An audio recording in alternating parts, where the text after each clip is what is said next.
Hello friends, online judicial point में आप सभी का स्वागत है। आज हम भरण पोषण अंतर्गत धारा 125 के अंतर्गत अपनाई जाने वाली प्रक्रिया के बारे में चर्चा करेंगे। इससे पहले हमने 125 पार्ट 1 और 125 पार्ट 2 वीडियो बनाई हुई है, जिसको आप जाके देख लीजिए, जिसमें हमने पत्नी के भरण पोषण के अधिकार और माता पिता संतान के भरण पोषण के अधिकारों में विस्तृत रूप से चर्चा की है। आज हम देखेंगे कि इन सब के लिए जो प्रक्रिया अपनाई जाती है वो कैसी प्रक्रिया होती है, उसके बारे में हम जानेंगे। देखते हैं इसके बारे में। धारा 126 सीआरपीसी में प्रावधान किया गया है, जिसमें बताया गया है कि भरण पोषण करने का अधिकृत व्यक्ति निम्नलिखित में से किसी भी जिले में आवेदन कर सकता है। कहने का तात्पर्य यह है कि जिसके विरुद्ध हमने भरण पोषण के आदेश के लिए आवेदन किया है, वह व्यक्ति जहाँ वह है वहाँ पर हम आवेदन कर सकते हैं, या जहाँ वह या उसकी पत्नी निवास करती है, यानी कि जहाँ पर विपक्षी रह रहा है या उसकी पत्नी निवास करती है, उस जगह पर हम उस ज़िले में आवेदन कर सकते हैं। तीसरा पॉइंट है, जहाँ उसने अंतिम बार यथास्थिति अपनी पत्नी के साथ या अधर्म संतान की माता के साथ निवास किया है। जब से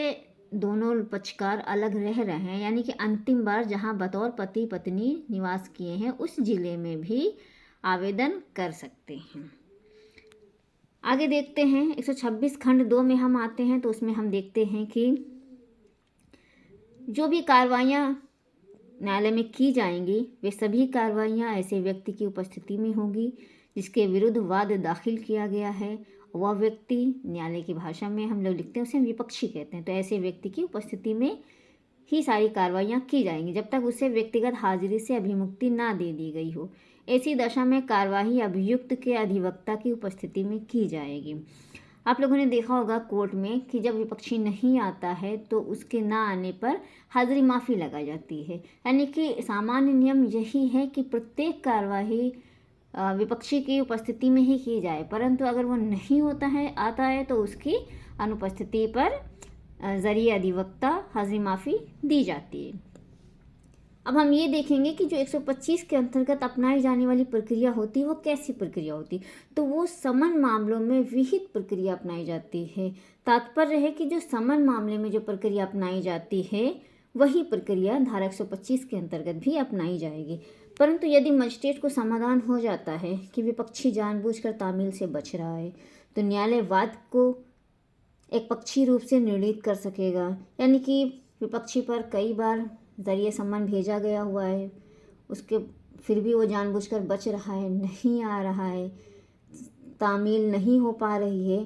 तो मजिस्ट्रेट को समाधान होने पर मजिस्ट्रेट एक पक्षी रूप से वाद को निर्णित कर सकेगा। और यदि जिस दिनांक से एक पक्षी आदेश हुआ है उस तारीख से 3 मास के अंदर एक पक्षी आदेश के विरुद्ध आपत्ति दाखिल कर सकता है। यदि विपक्षी ने कोई युक्त कारण दर्शाया है तब न्यायालय विरोधी पक्षकार पर खर्चा अधिरोपित करते हुए एक पक्षी आदेश को आपास्त कर सकेगा। अब यहाँ पे ये बताया गया कि कभी ऐसी परिस्थितियाँ भी होती होंगी कि कोई व्यक्ति के विरुद्ध एक्स पार्टी हो गया या पक्षी आदेश निर्णित हो गया, उसके बाद में उसे जानकारी हुई, तब यहाँ पे क्या उसके पास उपाय है। तो ऐसी दशा में जिस तारीख को एक एक्स पार्टी आदेश हुआ है उस तारीख से 3 माह के अंदर वह व्यक्ति हाजिर होकर के और कोई रीजनेबल ग्राउंड दिखा करके कि किस वजह से वो हाजिर नहीं हो पाया था, अपना बता करके एक्स पार्टी के विरुद्ध आपत्ति दाखिल कर सकता है। न्यायालय यदि उचित समझता है तो कोई खर्चा अधिरोपित करते हुए एक्स पार्टी आदेश को रद्द कर देगा। और खंड 3 में बताया गया है कि खर्चों के संदाय के बारे में न्यायालय को शक्ति होगी कि वह न्याय संगत आदेश दे। अब यहाँ पे न्यायालय के पास यह शक्ति होगी कि वो जो उचित समझे एक रीजनेबल अमाउंट निर्धारित कर सकता है। अगली धारा पर हम आते हैं। धारा 127 में भत्ते में परिवर्तन बताया गया है, यानी कि अगर एक बार भरण पोषण का आदेश दे दिया गया है तो उसके बाद क्या उस भरण पोषण के आदेश में परिवर्तन हो सकता है या नहीं। तो इस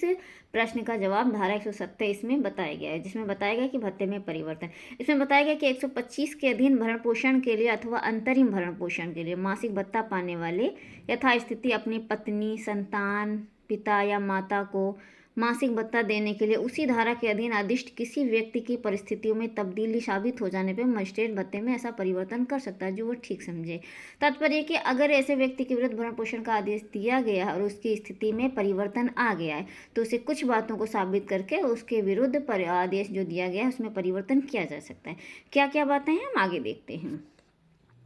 खंड 2 में बताया गया कि जहां मजिस्ट्रेट को प्रतीत होता है कि धारा 125 के अधीन दिया गया कोई आदेश किसी सक्षम सिविल न्यायालय के किसी विनिश्चय के परिणाम से रद्द या परिवर्तन किया जाना चाहिए, वहाँ यथास्थिति उस आदेश को तदनुसार रद्द कर देगा या परिवर्तन कर देगा। अब कोर्ट को यह लग रहा है कि जो आदेश दिया गया है उसे रद्द कर देना चाहिए या उसमें परिवर्तन कर देना चाहिए, तो वह उस आदेश को रद्द या परिवर्तन कर देगा।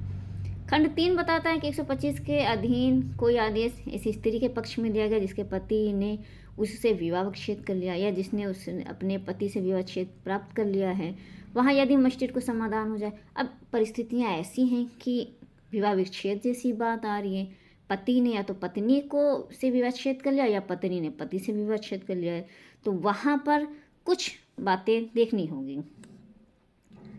यदि स्त्री ने विवाह विच्छेद की तारीख से के पश्चात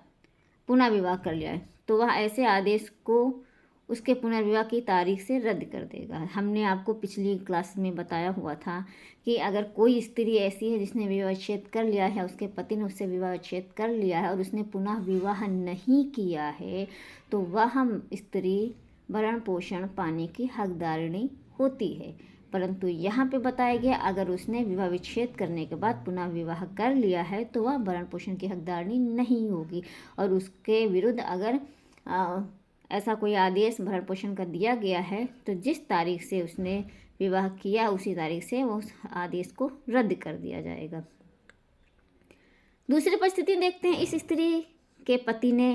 उससे विवाह विच्छेद कर लिया है और उस स्त्री ने उक्त आदेश के पूर्व या पश्चात पूरी धनराशि प्राप्त कर ली है जो पक्षकारों को लागू किसी रूढ़िजन या स्वी विधि के अधीन ऐसे विवाह विच्छेद पर दे थी, तो ऐसे आदेश को उस दशा में जिसमें ऐसी धनराशि ऐसे आदेश से पूर्व दे दी गई थी उस आदेश के दिए जाने की तारीख से रद्द कर देगा।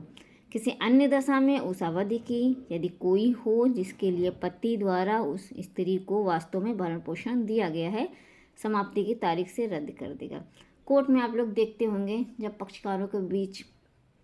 सुलह समझौता होता है तो वहाँ पे जो भी पेपर्स तैयार किया जाता है उसमें लिखा जाता है कि स्त्री ने एक मुश्त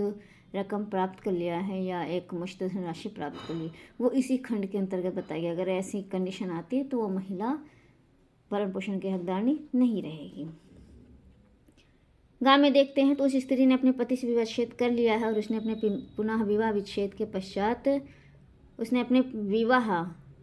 पश्चात अपने भरण पोषण अंतरिम भरण जैसी भी स्थितियों के अधिकारों का स्वेच्छा से अभ्यर्पण कर दिया, यानी कि उसने अपने